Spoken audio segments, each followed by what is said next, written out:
Welcome to Lone Star Saturday. I'm Blanquita Cullum along with my great co-host Gary DeLon.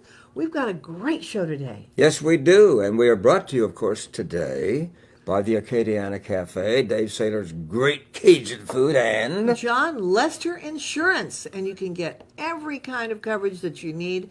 John Lester's wonderful insurance company has an affordable plan for you, whether it's your home, your life, your boat, your car, you name it. And let me give you a phone number, because not only can you go to lesterinsure1.com, you can go to 210-541-9771. And that's the easiest way to track him down. And believe me, sometimes you're going to talk to him directly because he's that kind of guy.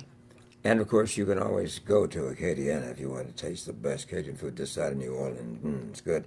Our special guest today is the longtime legend of Texas high school football, Coach Jerry Comalander, for whom the stadium is named about 3 miles down the road here. Awesome. Stadium. Jerry, welcome. Glad to be here. Thank you. Your first time on our Facebook network. Absolutely. Hope I don't scare anybody off. I can't wait to hear all the stories. Now, I know you're going to talk all the details and specifics and personalities, but I want to hear the real nitty-gritty about Coach Comalander here. Well, this is the magical week. It's the beginning of high school football in Texas. You and I have this passion, this pride that we want to be involved with high school football. Of course, you have the great track record of being a coach of a state championship team of 1976 when Churchill won the state title. And, of course, you played for the Dilley Wolves. That's right. Nothing better. Yeah. And you were a ding-dong daddy from Dilley, right? You got it. Well, we're going to talk about high school football, and Blanquita is going to talk about some other things that are going on around the country. But looking at the starting of the season Thursday night, it's going to be the Gucci Bowl, the traditional, like the 42nd year, whatever it is, between Clark and Churchill. It's going to be at Ferris Stadium, named after another legend, Doug Ferris, over off of 1604. And that's going to be a Thursday night game. It's going to be a heck of a contest. Two teams that are not necessarily listed in the top football teams of South Texas. Well, they've had their day. And, of course, Clark has a new coach. So J.O. Geist, I think, is his name. Right, and that'll be a big change, and Churchill will be wondering what to expect from him. I think he comes from Fort Bend area. And Churchill has won, 7, 8 games in a row in that series. And so it's been a great series, packs the stadium every time they play, and it's one of the great traditions in Texas high school football. And for those that are listening and watching, we'll tell you that the Gucci Bowl began years ago when a young sports writer came to town named Buck Harvey. And Buck had heard about this game between Clark and Churchill, which were two rather affluent areas of high school football in San Antonio. And so he said, well, it's like, this fashion prestige. Let's call it the Gucci Bowl, because the girls all bought the Gucci purses and things like that. And that's how it all began some 40 years ago. It did, and I fought that as a coach, but I obviously lost that battle. And we have another game coming up this weekend between Johnson and Brandeis, and they've called that one now the Peanut Butter Bowl, right? I think that's right. I'm not sure. I think this is the third year for it. And I'm not sure. They've been playing for a long time. But I mean, the third time they called it that. Yeah, could be. Because maybe it's crunchy or maybe it's smooth. I don't know. Yeah. Or creamy. It's a good matchup. And, of course, Brandeis is loaded, I think, rated second in the city, also rated in the state. And Johnson is maybe in a little bit of a rebuilding mode. I think so. I watched them scrimmage last night because I have a grandson playing there. And they look pretty decent, a little bit of speed, so I think it'll be an interesting contest. Coach Branscombe is coaching the Brandeis Broncos. Ron Ritterman at Johnson, been there since we opened the school, and done a great job. For those that don't know, Ron was a star quarterback at Southwest Texas, and I believe he played for Coach Miller initially, then maybe Jim Wacker, I'm not sure about that, but he was all conference when he was a quarterback for the Southwest Texas Bobcats. That is correct. now known as Texas State. But for us old timers, it's still Southwest Texas. Well, I'm still a member of the Strutter Hall of Fame. I want to throw that my. out to Oh dear. You and O.C. Haley. O.C. Haley and I are the only two men to ever be inducted. And by the way, the Strutters are having a big celebration next week, and it's a 60th anniversary. Is it 50th anniversary, I believe? Yeah. One of my favorite ladies, Susan Angel, took over Yes. that From program. Barbara Tidwell. Yep, and did a great job. And she was at Churchill at one time, and what a great lady. And her husband happened to be one of the assistant coaches at Churchill. He was Albert Gonzalez, good coach. Got out of coaching and went into the pill business and made a lot of money. So he has Legal pills. Yeah, right. Well, it's going to be a magical time. There's such excitement in the air. You know, we hear about the Cowboys and the Texans and the Packers, and I heard a statistic this week that the Cowboys sell 50% more sports gear than any other team in the NFL. 50% more than the second place team, Green Bay Packers. Well, they're the most valuable sports enterprise there is. I mean, just billions. So that does not surprise me at all. It's over $3 billion, I think, in value, the estimate. And I remember when H.L. Bumbright sold the Cowboys for $144 million to a guy named Jerry Jones, who was an Arkansas oil man, and boy, what is that, a 10 or 12 time value of the team which has occurred? That was in 1988, and that was the year that Tom Landry was fired, and they've never forgotten that. Yeah, well, those of us that were coaching in those days loved Tom Landry, and what a great legacy he left. Cowboys continued to improve. They've sort of leveled out here the last 10 years and have not returned to the glory years, but it was something to watch back in those days. Who's the best coach right now? Who's the best coach across the country in pro ball or high school ball or college ball? Who's the best coach? Well, that's a pretty broad subject. There's a lot of great coaches. Success-wise, you'd almost have to look to Dabo at Clemson and Nick Saban at Alabama. They've set a track record that's pretty impressive. And there's a young man that you've known since he was a teenager, too, that's now the new coach at the Arizona Cardinals. His name is Cliff Kingsbury. And he played for his dad, and he was a star for the Unicorns. And then he coached at Texas Tech and was forced out at Tech. And then, lo and behold, became head coach of the Arizona Cardinals. When Cliff was a senior at New Braunfels, and I probably won't get this right, but if memory serves me correctly, in our district contest, in the last 2 minutes, he brought New Braunfels from behind to win. It was either 4 or 5 district games, and a couple of them went down to the final seconds. It was an amazing year for our district, our UIL district. Very competitive. And I remember that year because he was pretty much a skinny kid. You know, he was not a big, husky quarterback. And he was built like Ty Detmer, although he's taller than Ty. But Ty Detmer is the only Heisman Trophy winner we've ever had come out of San Antonio. Yes, and what a player he was, and his brother as well. Yeah, Cliff may not have been impressive with his stature, but when he caught that right arm, he was very impressive. And of course, his dad was a great coach in high school, coached with Streety until Streety left to go to Madison, and now Streety's back at New Braunfels as the athletic director. And so it's just one of those times that from out of the cobwebs of memories come these statistics that you and I both, of course, you're far better than I, but when you played at Dilley, it was a far different game. I mean, the strategies were different, the coaching was different, and of course you wanted to win. But there's a play that lives in infamy as far as the high school football is concerned, and I think you used it a couple of times, called the hidden ball trick.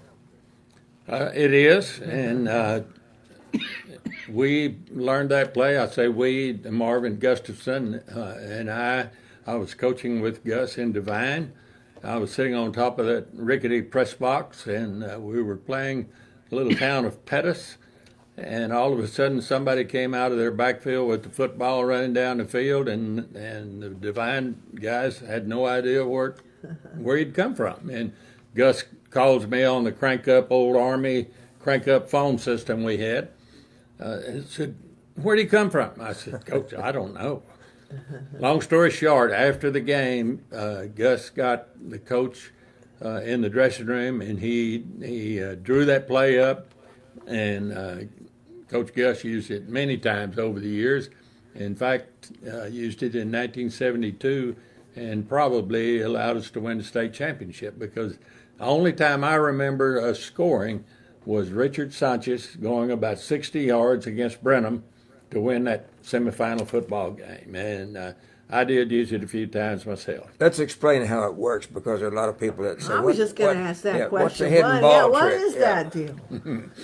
Well, we always notified the referee was going to run it. And the center would snap the ball to the quarterback. Who's under center at the time, right? Yes, and the quarterback, and they'd both squat down very low, and the quarterback would let the ball drop on the ground, and the center. Did he touch it, or did he actually? Yes, Okay. he had to take the snap, All right. and he would drop it, and the ball would lay between the legs of the center, and one of the guards then would act like he was pulling to block somebody, and he would fall over the top of the ball and hiding the ball like But it was not in a touching little the ball. cover. Yeah. Wow. But you could not touch the ball. If you touched the ball, that killed it, because the dead. ball was on the ground. And the backs would execute a fake in an opposite direction, and after 1,001, 1,002, 1,003, the guard would get up. He had to get up off the ground and then pick the ball up and run out the backside. And sometimes it worked, and sometimes it didn't. So you had to have a guard that was pretty fast. That certainly helped. Have they outlawed that play, or is it still available? It's pretty much outlawed. Is it? That's too bad. It sounds like a cool play. Yeah, well, it was. And it won some. And you got to imagine when those guys pull it off, they just probably felt like $1 million. Gus always laughed, and the other team will spend an enormous amount of practice time working to defend that play. And we may not run it but one time during the ball game, and sometimes not at all. But part of the enjoyment was wondering how much time the other team was spending practicing the defense of it. You were messing with their heads as well as messing with A their little bit. physics. Yeah, A little bit. absolutely. So this is the recent Dave Campbell Texas Football Magazine, and I quit taking it a few years ago because it went up to $10 a copy, and I didn't want to read it. He's become the Jack Benny of You're right. magazines. I'm still 39. But of course, you say that this is Ellinger, the University of Texas Longhorn quarterback. He's on the cover, not only of Texas Football, but he's also on the cover of Express News this past week Nice and looking Sports guy. Illustrated. And it's always been a jinx. Every time you're on the cover of Sports Illustrated, something happens. I don't know. Maybe this guy's going to break it. You know who Yeah. he looks like? He looks like an actor from a long time ago, and some of you all are probably too young to know this, but he looks like the actor Robert Conrad Yes, he does. from the Wild Wild West. He has that same kind of face, nice looking face.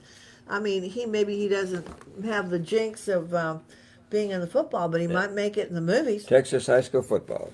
Yeah. I think this young man is a very focused individual, and I would be surprised if any of this kind of publicity is going to impact him in a negative way at There all. you I just go. don't think it will I'm with happen. you, Coach. I'm with you. I And like to think they positive. open their season this Saturday at 6:30, I think, in Austin, Texas Longhorns. And I see, who are they playing? Louisiana Tech? Is that who they're opening with? I'm not sure. I sure like it when that tower goes orange. And also- you know how I am. UTSA pretty and the biased. Incarnate Word will kick off the season in the Alamo Dome Saturday. And that's kind of an interesting story. UTSA, with an enrollment of, 30,000 kids, I guess, 35. And you got Incarnate Word, which has maybe 3,000. And the coach over there has done a fantastic job. Yes, he has. He I believe came from Texas Tech. Yes, he and did. Assistant has coach. really done a great job there, and so that'll be an interesting contest. I don't know if they can compete with UTSA or not, but I bet you people will be excited, and I think there'll be a big crowd in the Alamo Dome for that game. Well, the coach has done a great job with what he's had to do with, and they're not going to be playing at Benson's at Alamo Stadium, and they're hoping for 40,000 Saturday, and I hope That'd they be can. great. I hope they can get that many. That'd be wonderful. And Coach Frank Wilson is under pretty strong pressure out of UTSA. Now, let me ask you a question. Have you been going over to Comalander and kind of getting the Windex out and polishing your booth? You know, he has the Gary DeLon. He's very famous at Comalander Stadium because the wonderful coach has this broadcast area that's for Gary DeLon. And, you know, want to make sure that, and it's such a beautiful booth. It's what an honor. What an honor for you, Well, Gary. it was, but I understand, and I think this came out of Coach Comalander's office.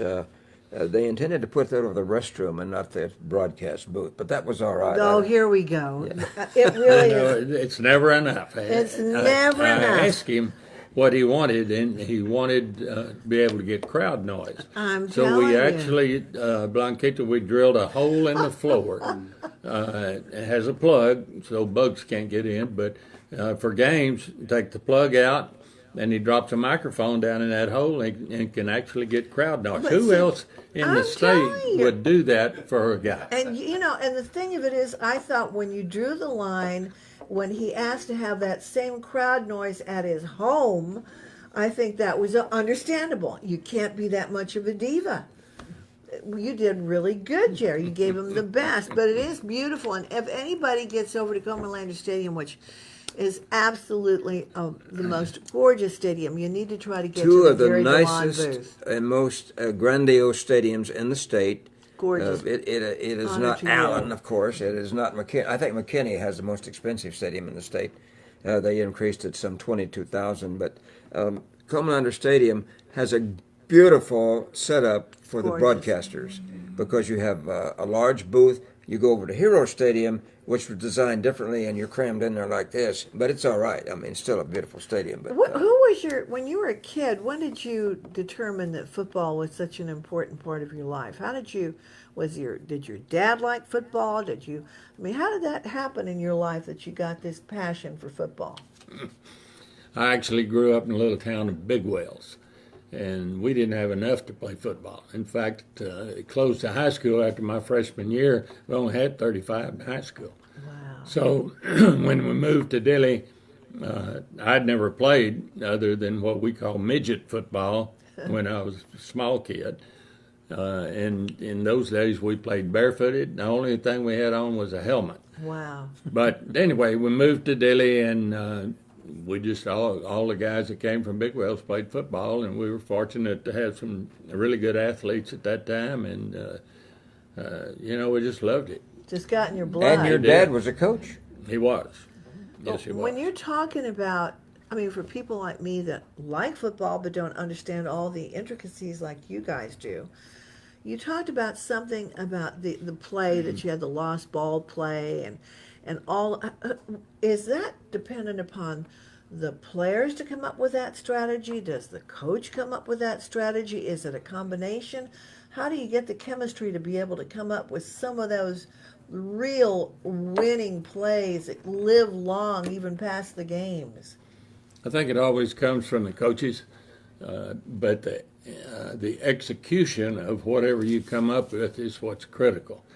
And we used to always tell our players when I was coaching, the idea that I had was you need to get the players to take ownership.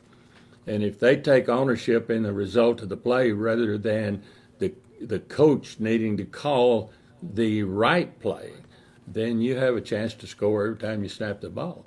And kids have to be committed, and so the credit goes to the kids because they're the ones that execute the play. But you have to have the eyeball when you're judging and that sixth sense to know which kid's going to be a team player and which one's going to be a star. What's the first thing you kind of assess when you see a kid coming in if they want to play for you? Gosh, Blanqueta, there's a number of things, but it's just an old saying called heart. do they really want to play this game? And are they really willing to sell out every time the ball is snapped? And those are the kind of kids that coaches love to coach. But there's also kids that may not be quite as important to, but they have great physical ability. So you have to blend those two and look for the best combination you can find. And there's a question that comes up year after year, and that's about the officiating. These men donate time because they don't make a whole lot of money, because they have a tremendous love for the game of football. And one of the most vocal officials that I know in South Texas is Louis Stroud down in Devine, Texas. And he is telling me many times about last year, for instance, there were some 6-man teams in West Texas out by Abilene. And because there's a shortage of officials in some sections of the state, they didn't have enough officials to do a game. So some of the officials from this chapter in our area volunteered to go out there and alternate, each week to do the 6-man game so they could have a ball game. And I think that's tremendous. I refereed basketball, never football, but these guys, they love the game as much as any coach or player does, because most of them have played football.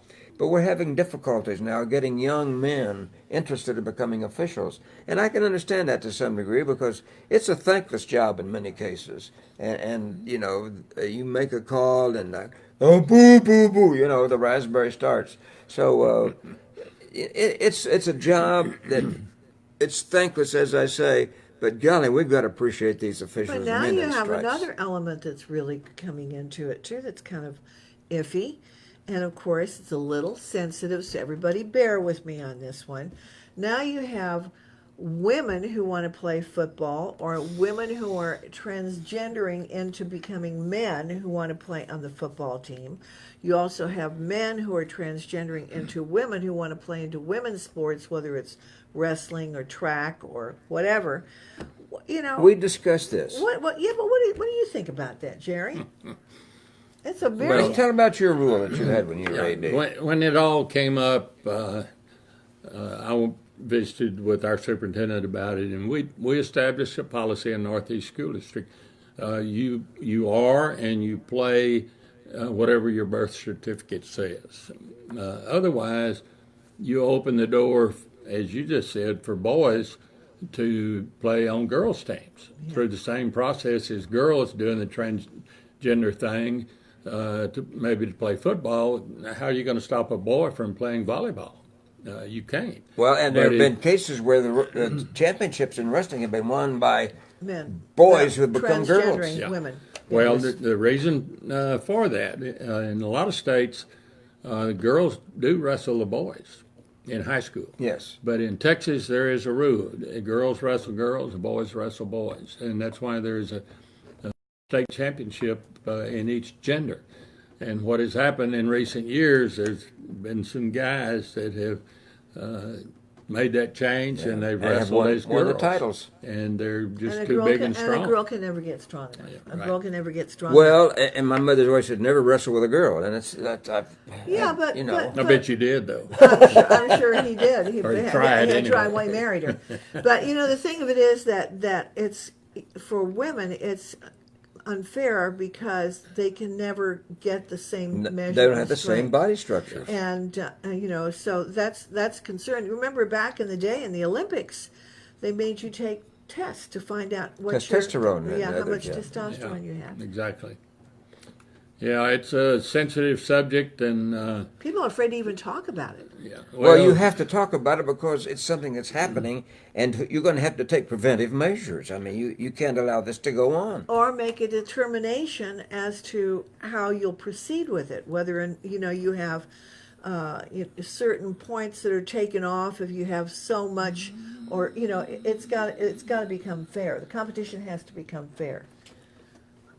I don't know how you're going to make it fair in today's society. The way sexual orientation is viewed, it's just a tough situation. Well, maybe it'll change someday, but right now, the way the laws are and the way the rules are, it's a tough thing to deal with. Well, it's the Boy Scouts were forced to take in the Girl Scouts, and now it's the Scouts of America, not the Boy Scouts of America. I was a Boy Scout at one time, and so we didn't want girls around. Well, the you know. most important thing is to be able to provide a safe environment for young people and where they can have the opportunity to participate in sports because, you know, there have been a lot of complaints that schools are cutting back with recess and sports in recess. And kids have to get that energy out. Yes, you they know, do. they're not playing They won't let them play dodgeball volleyball anymore. and tetherball and any of those games. And that's really unfortunate because I think it affects the way that they learn because they've been able to get that stress out during that period of recess and lunch. Now we know that the football season is going to begin this weekend, and I did some surveys around the state. Allen, McKinney, and of course Alamo Stadium is one of the largest high school stadiums in the state as far as capacity is concerned. Nice. Yep. SAISD did a wonderful job of renovating much of the old Rock Yard. And by the way, on the second week of September, we're going to be doing the Lee game against Brackenridge as we go back down memory lane for the Lee Brackenridge game of 1963. He's still holding a grudge about what they did in the time. Yes, I am. I'm very irritated about it. Can't get over it. I'm going to slip at Trying least to get 10 him to times. get I'm going to past say the Volunteers, Robert E. Lee Volunteers have the ball on the Eagles 33, you know. He I mean, just can't help himself. He's I got can't to help go there. myself. He's got to go I'm there. still looking for Colonel Travis's statue. He you know, is. so- We talk about that every week. Yeah. By the way, can we take a 2-minute hiatus here on this great sports thing? Because I want to not have us run out of time. Gary had an important trip to Dallas yesterday, and I want you to share all the folks you met with. I was the only it was a beautiful event. non-associate or non-police officer that was invited to a wonderful time, the 99th birthday party for Jim Lavelle, Detective Jim Lavelle of the Dallas Police Department. Many of you may remember the fact that he was the detective handcuffed to Lee Harvey Oswald. That famous picture. And When Bob he Jackson won the Pulitzer for the picture. And Jim has been a friend of mine for 56 years because I knew him before that happened. And How old is he now? he is 99. Wow. Also attending the party yesterday was Marie, J.D. Tippett's widow, Marie, who is 90. And for those folks that don't recall, J.D. Tippett was the police officer that was executed by Oswald during that period of the assassination of President As he Kennedy. fled his boarding house in Oak Cliff and was on his way to the Texas Theater. And you were the first reporter on the scene as a young cub reporter who actually made the announcement that President Kennedy had passed. Am I I never correct made on that claim, but the FBI told me, Ferris Rookstool III, who was the analyst who spent 10 years analyzing the Warren Report, Right. some 40,000 pages or whatever. They interviewed 3,000 people after the assassination on that terrible day in November of '63. He said, Gary, of all the analytical studies, you were the first reporter to announce that President Kennedy and Governor Connally had been shot. And of course, I interrupted the Sherelle singing "I Have a Boyfriend," and it was on KLIF radio in those tragic Which days. was the Heritage radio station at that time. Really listened to radio stations, legendary station in Dallas. Gary, yesterday, so you had, and the amazing thing about Jim Lavelle, and you remember the picture with him. He's walking, and you have Jack Ruby coming up to shoot. Step and a half with his 38. Right, exactly. And you were actually there when it happened. I was 12 feet from Will Fritz was the homicide detective, was leading the way, was the head of homicide. And here came Jim with Oswald handcuffed to him, plus he had his hand in his belt to pull him along. And Oswald was handcuffed to him. And there was L.C. Graves, there was Spook Chambers, Adam Check, there were all these cops, I remember their names pretty well. And Jack Ruby had walked from the Western Union Telegraph office on the corner down the ramp to the basement, and he frog walked to get in because there was a car turning in, and so he kind of got beside that car. and that's how I got down to the But restaurant they that knew day. him. But you said they knew him, and They he knew would, Jack. And He was a Jack was character. he was Yeah. kind of he wanted to be a friend of the cops and the friend of the Well, media. he had been looking for me on Friday night after the assassination. He was bringing sandwiches over to me and the cops at the PD, but I was upstairs, never got to see him. But he had a sack full of corned beef sandwiches, and that's when he first saw Oswald, and in his insignificant little mind, he wanted to become a martyr, and that's what he had told Jim Lavelle as he took him upstairs on the elevator after the shooting. And Captain Fritz said, "You, Jim, are the investigator for the JFK assassination and for the shooting of J.D. Tippit." So he has been a famous But you've been figure. a close friend to him for a long time, and Many years. what I was going to say is so amazing, is that he has all his marbles, he has all his does he? memories, sharp as a tack. He was also a Gary has gotten some amazing interviews. At some point, when we get closer to the anniversary of the assassination, November, we'll have to play some of those again because they're really powerful. And Gary is even featured in that museum in Dallas as well. Well, there's a quick story. I'll get it real quick. I was a young bachelor living on Live Oak in Dallas, and I'd go up by the pool every day. You know, I got off work, and there was this beautiful young lady. But she asked me for my autograph because she listened to KLAF, and so I signed to Gary DeLon to Patricia, and turned out to be one of the exotic dancers for Jack Ruby. Her name was on stage, Penny Dollar. And so Lavelle has given me flack all these years. There's more to this than he's telling. And you know, I don't know that we can say that. This is a family show. Right. Maybe this is how you make a family. I don't know. But there you go. There it Meanwhile, is. back in football. Meanwhile, back to football, and there is a lot of dollars involved this week. And the Cowboys, of course, will be opening their season without the NFL leading rusher. What do you think about Ezekiel is holding out? I think he already owes $1 million in fines. He has a 2-year All contract. right, well, wait a minute. remaining. Hold on. Time out. Because remember, not everybody, not all of us know this. So explain it to us. Only Who's- one all out of 10 doesn't know. All that. right. I'm the 1 out of 10. So tell me about Ezekiel and why he's holding out. What's the He story wants more on this? money. He has a And 2-year who deal he? left. Ezekiel Elliott was the leading NFL. Okay. And he wants more money. He wants to become a multi-million-dollar man. He's getting good money as it is. But to me, the tragedy of this whole thing is whether it's Amari Cooper is going to want more money, Dak Prescott's going to want more money, and Ezekiel wants more money. A contract doesn't mean a thing. Well, what do you think, Coach? What's your take on this? I'm with the organization on this matter. I just think those guys, they're not making $3,000-4,000. They're making millions. Yeah. And when you sign a contract making that kind of money, you should honor it. And if you choose not to honor it and they let you out, then that's another story. But to sit out or hold out and demand more money, to me, seems to be the wrong When you're way. still under contract. And Yeah. This was one of my sources in the Cowboys. I worked with the Cowboys for several years, and I had a tip one day. For the first time in NFL history, Clint Murkison and Tom Landry met in Clint's office, and they agreed to a 10-year contract with a handshake. And it was never one time ever broken by either Coach Landry or Clint Murkison. 10-year deal with a handshake on a contract. But Tom never broke his word. Now, to me, it doesn't mean a thing. Look at Kawhi Leonard. He had a contract and didn't play but 7 games in one season for the Spurs. So the word, the promise, the contract, the honesty, it doesn't mean a thing anymore. Well, it now becomes after me, you come first.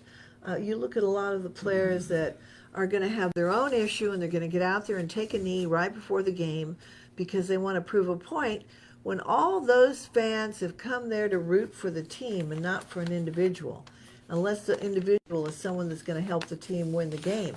And I think to your point, this is why I asked, when you are making that decision, you're almost like a general picking an army. You got to pick the guys that aren't going to be afraid to take the team and take the hill and not leave a man behind. You just have some of the same thing. And you said the word was heart. when you're talking about this Ezekiel, it sounds like he doesn't have the heart; he has the ego. Well, if you remember, I said you've got coaches love to coach those kind of players, and I think that would be true professionally, collegiately, and in the high school level. You love to coach those kids with heart, but I also said you're going to have players for whom that team may not be quite as important, but they have great ability. Right. Good So skill. the key for the coach is to be able to blend those things together and get those kind of players to buy into your system as well. And that's what separates average coaches from great coaches. Before we go into the top 10 in the city, and you can give that to us, but I want to mention the fact that, geez, here we go into another great football season. Things have changed so much in high school football. We know that there's pressure to win. Coaches come from, little schools to big schools. You've got a guy like Larry Hill who's been at Smithson Valley for so many seasons, been highly successful. You've got David Molesky at O'Connor, one of the top teams. So looking at the top 10, give us the rankings the way you've heard them this week. I'm sure Judson will come out tomorrow as the number one team in the city. They're also the highest rated team in the Texas Football Magazine for this area of the state. And then, of course, the Austin area comes south now into this region. So we're going to deal with Lake Travis and Westlake also. And I think Lake Travis is probably number 3 or 4 in the state. They are good. Great team. Great kid named Hurd, right? Carson. I believe he's the quarterback. Of his name. I've seen him play, and he is a great athlete. Mm-hmm. And I think he's going to Texas, from what I understand. But they're going to be great teams right behind Judson, I think, is Brandeis and O'Connor. I think those three may, on paper, separate themselves from everybody else in this area. But the great thing about athletics, you don't win games on a piece of paper. Or on preseason. You still have to get out on the field and play the game. And so there will be a lot of changes at the end of the season to that top 10. Well, I can't wait to hear some of the great the pep talks that the coaches give. They had one that they posted for a group of young kids that a coach gave to a bunch of little boys, and it went viral on the web, and it was wonderful. The Little World Series. Yeah, the Little World Series. And you think about, the inspiration of what you have to put in the minds to get those guys and centered in the right place, because I'm sure that they're just dying to get out in the field. They can't wait to get out in the field and play, but you got to give them that inspiration. What's the best inspiration you think that you've given some of your kids? I think at that age it's different, and as you get older, your perspective on things changes. The coaches, I think, at that handle kids like that guy did. Yeah. Like Mike Shull did. Mike was a Little League coach here in San Antonio that took a team to the Little League World Series, and everything is positive, and they build those kids up. And that's what makes them great coaches at that level. They keep the interest of the kids. It's a game, and they play for the love of the game. Before we talk about Acadiana Cafe and Insure One, who is the best player in high school you ever saw? What position?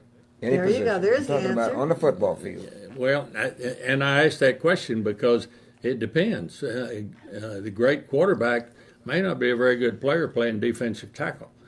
And so certainly the name that comes down to me of guys that I coached, Cody Carlson would be at the top of that list. But Cody would also have been a great player if we would have made him play defensive tackle. And so that's the question I always ask. What position are you talking about? All right, let's say quarterback. Well, Cody would be up there. Tommy Kramer from Lee would certainly be there. Maybe the top two. I tell you, the best quarterback I ever saw was the night they lost to Madison. I think it was 71-58. He gained 571 yards out of 572, and his name was Johnny Manziel. And as tragically as it was, I'm talking about the best overall performance that I've ever seen. And I've seen Warren McVay, I've seen many great quarterbacks, but that was the best I have ever seen. And Oh, you know, I was there that night, and he was a great player. He had great feet. He could run, and so his ability to combine the passing and the running, that type of quarterback, he'd have to be at the top in high school football. But I still would take Carlson or Kramer. And I never saw Tommy play, but I know he was a great player. He was great. And Cody Carlson, he won a lot of games with Cody Carlson.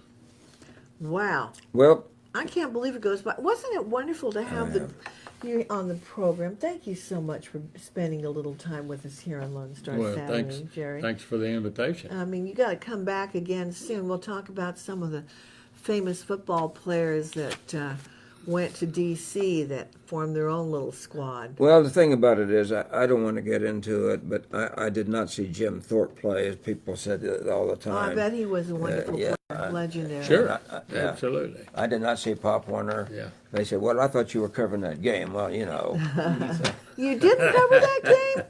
Listen, We but I want to know tell what you you covered the best Cajun I was food, going to say, you Yeah. cover Acadiana. 35 years since Frenchy Guidry. Actually, it's more than 35 now that Frenchy Guidry opened the Cajun food restaurant on Jones Maltzberger down there behind HEB. He used to have his crawfish festival every year. Wow. And boy, did you snap 'em or suck 'em? That's what they'd always say. And so he and Dave Slater went into business together years ago, opened a new restaurant down on 410, which is right at the Culebra Cutoff, right there at Westover Hills. And boy, if you want the best tasting Cajun food, this side of New Orleans might even be better than some in the New Orleans area, I don't know. But anyway, Dave Saylor, he's got a great staff. They have catfish platters. If you want something else, you can get a steak or even alligator if you want. But that's the chicken. best. Yeah, you can get that too. Matter of fact, I'm so hungry, I'm going to go down there this afternoon and see if Dave Saylor's in so I can get the Cajun food. By the way, it's on 1289 Southwest Loop 410. Get off at Culebra. The Acadiana Cafe, 210-674-0019. And you know, we're honored to be having such a good friend and sponsor of the show. From the very beginning, we love John Lester. John Lester and we're talking about a good team here, about the players on the team. Well, you want to know that when people are taking care of your needs, especially when it comes to insurance, things are important to you. Your family's important to you. Your car is important to you. Your health is important to you. All kinds of, your boat's important to you. You've worked hard, deserve to know they're protected. John Lester is that kind of a guy. LesterInsure1.com. You can get him online. What's good about him is that he works with a lot of different companies. You'll see the ads on TV, but if you call John Lester, he'll say, well, wait a minute. Let me assess what might work best for you, be a comprehensive policy for you, and will be affordable for you, because you also don't want to get so burdened down by expense. John Lester is a very honorable guy. In most cases, he's going to pick up the phone. You're going to call him at 210-541-9771, 210-541-9771, and don't forget, you can also get him at 888-380-9059, because he's also across the country. You'll love knowing that you're getting coverage, but you'll also love knowing that John Lester gives a darn, and he cares about you, because if you're happy, he'll be happy. Number 60 for me Friday night. It'll be at Hero Stadium. It'll be Brandeis Johnson. I'm beginning my 60th year doing high school football in Texas. And I just want to say Rob Hicks, who's producing the show today, will also be our producer, director, audio engineer for Friday night. And we'll have Mark Weatherall, Charles Vickers, Walter Stoops, myself, and the youngest play-by-play man in Texas, 17-year-old Chase Cooper Holly will be there. Your grandson. You got the oldest guy in Texas doing play-by-play and the youngest. So. And who's bringing the Windex? I wanted. I was going to shine up that little. Oh yeah, banner and it'll your be booth. on Facebook, GDP Sports, and you can come in. We're going to have a whole new network for you, and we hope it's going to be for your entertainment, enjoyment, and support of high school football. And Jer, you and Mary can listen in if you're not there yourself. Well, we'll do Bring that. your, but bring your cell. You can we listen will on the be cell there. too. Yeah. And we thank you, as always, for listening and watching to Lone Star Saturday. We appreciate your friendship and your support, your thoughts, your comments, and your ideas. And as always, we say to you, God bless you and have a wonderful rest of the week. And we'll talk to you next week. And on go Lone Star Oklahoma. Boomer Sooner. Saturday. Yeah, right. Go UT.